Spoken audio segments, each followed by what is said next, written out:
সংবিধানের দোহাই দিয়ে কোনো অবস্থায় যেন তেন নির্বাচনের দিকে যাওয়া যাবে না। সংবিধানের দোহাই দিয়ে মৌলিক সংস্কারকে বাধাগ্রস্ত করা যাবে না। সংবিধানের দোহাই দিয়ে জুলাই অভ্যুত্থানের চেতনাকে হত্যা করা যাবে না। আমরা পরিষ্কার বলতে চাই, যেন তেন কোনো নির্বাচন দেশের মানুষ মেনে নেবে না। জুলাই সনদের আলোকে জাতীয় নির্বাচন হতে হবে। আর জুলাই সনদের বিষয়ে গণভোটের ব্যাপারে একমত হয়েছে সকল রাজনৈতিক দল, কিন্তু কেউ কেউ চাচ্ছে গণভোট জাতীয় নির্বাচনের সঙ্গে হোক। আমরা মনে করছি এই জাতীয় নির্বাচনের সঙ্গে গণভোট হলে জুলাই সনদ এটাকে অবহেলা করা হবে এবং এটা গুরুত্বহীন হয়ে যাবে, এবং জাতীয় নির্বাচনটাও সংকটাপন্ন হওয়ার একটা আশঙ্কা আছে। এজন্য আমরা বলছি জুলাই সনদের আইনি স্বীকৃতির জন্য যে গণভোট, সেই গণভোট নির্বাচনের আগে, জাতীয় নির্বাচনের আগে, জাতীয় নির্বাচনের তফসিল ঘোষণার আগে হতে হবে। এ ব্যাপারে আমরা দেখছি যে নির্বাচন কমিশন তারাও একটি দলের পক্ষে অবস্থান নিয়েছে।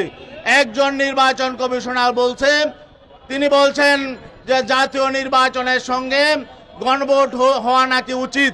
জাতীয় নির্বাচনের সঙ্গে গণভোট হওয়ার জন্য না নির্বাচন কমিশন যে পক্ষপাতমূলক বক্তব্য করছে আমরা নিন্দা জানাই। কারণ নির্বাচন কমিশন কোনো দলের নয়। নির্বাচন কমিশন এখনো যদি কোনো একটি দলের পক্ষে অবস্থান নেয়, এটা আমাদের জন্য দুর্ভাগ্যের বিষয়।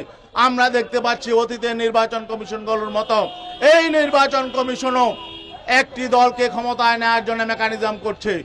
এই নির্বাচন কমিশনের বক্তব্য আমরা মনে করি একটা অংশ। এর আগে প্রধান নির্বাচন কমিশনার তিনি বলেছেন পিআর নাকি সংবিধানে নেই। জুলাই সনদে অনেক বিষয় আছে যেগুলো সংবিধানে নেই। তাহলে সকল রাজনৈতিক দল তো এই জুলাই সনদের পক্ষে অবস্থান নিয়েছে। অতএব সংবিধানের দোহাই দিয়ে কোনো অবস্থায় যেন তেন নির্বাচনের দিকে যাওয়া যাবে না। সংবিধানের দোহাই দিয়ে মৌলিক সংস্কারকে বাধাগ্রস্ত করা যাবে না। সংবিধানের দোহাই দিয়ে জুলাই অভ্যুত্থানের চেতনাকে হত্যা করা যাবে না। আমরা পরিষ্কার বলতে চাই, যেন তেন কোনো নির্বাচন দেশের মানুষ মেনে নেবে না। নির্বাচন কাঙ্ক্ষিত নির্বাচন হতে হবে। নির্বাচনের আগে লেভেল প্লেইং ফিল্ড হতে হবে। পিআর পদ্ধতির আলোকে নির্বাচন হতে হবে। এটা জনগণের দাবি, ইসলামী আন্দোলনের দাবি, ইসলামী আন্দোলন সহ আমাদের আন্দোলনরত দলগুলোর দাবি। সবাইকে ধন্যবাদ।